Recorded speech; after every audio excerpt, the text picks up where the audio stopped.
Welcome to Indira recipes. దోసకాయ టమాటా ములక్కాయ కూర అండి. మన దగ్గర ఒకవేళ ములక్కాడలు లేకపోతే దోసకాయ టమాటా అయినా వేసుకొని చేసుకోవచ్చు. చాలా బాగుంటుందండి.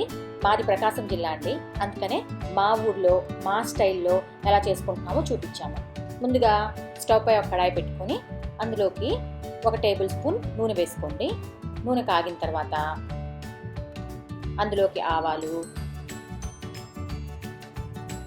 జీలకర్ర, మినప్పప్పు వేసుకోండి. అవి కొంచెం చిట్పట్లాడుతున్నప్పుడు దాంట్లోకి ఒక ఎండుమిరపకాయ తుంచి వేసుకోండి. తాలింపు బాగా వేగిన తర్వాత అందులోకి ఒక మీడియం సైజు ఉల్లిపాయ కొంచెం పెద్ద ముక్కలుగా కట్ చేసుకొని ఆ నూనెలోకి వేసుకోండి.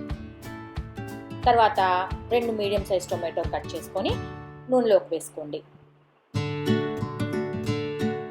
ఒక ములక్కాయని చూపిస్తున్న విధంగా కట్ చేసుకొని ఈ ముక్కల్లోకి వేసుకొని ఒక్కసారి అంతా బాగా కలుపుకోండి. తర్వాత మూత పెట్టుకొని మీడియం ఫ్లేమ్లో ఒక 4-5 నిమిషాలు ఉడకనివ్వండి.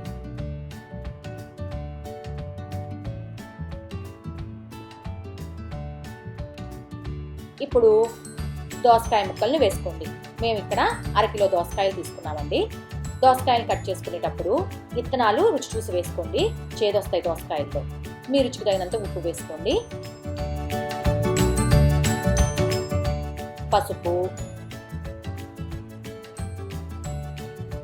కారం. దోసకాయ కూరలోకి కారం తక్కువ పడుతుందండి, చూసి వేసుకోండి. తర్వాత సంబార్ కారం అండి, ఇది 1 టీ స్పూన్ వేసుకోండి. ఇది లేని వాళ్ళు ఒక 1/2 స్పూను ధనియాల పొడి వేసుకోండి. మరి ఎక్కువ ధనియాల పొడి వేసుకుంటే కూరని డామినేట్ చేస్తుందండి వాసన. తర్వాత 1 టీ స్పూన్ బెల్లం తరుగు.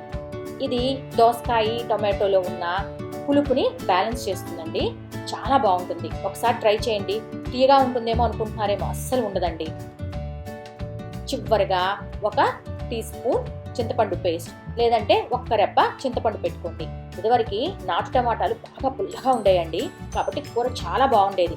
ఇప్పుడు అంతా పుల్లగా రావట్లేదు కదా, అందుకని కొంచెం చింతపండు పెట్టుకున్నాం. ఒకవేళ మీ టొమాటోలు కానీ బాగా పుల్లగా ఉన్నాయనుకుంటే మీరు చింతపండు పెట్టుకోని అవసరం లేదు. మూత పెట్టుకొని మీడియం ఫ్లేమ్లో ఇంకొక 4-5 నిమిషాలు ఉడకనివ్వండి. ఒక 2 నిమిషాలు కూర ఉడికిన తర్వాత ఒక్కసారి అంతా బాగా కలుపుకోండి, అడుగంటకుండా కూర.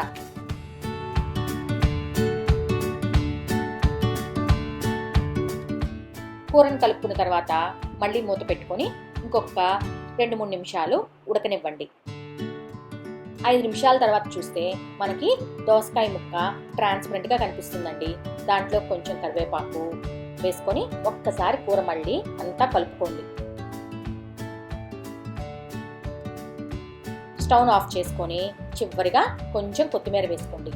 అంతేనండి, చాలా ఈజీ కదా, ఒకసారి ట్రై చేయండి మా స్టైల్లో.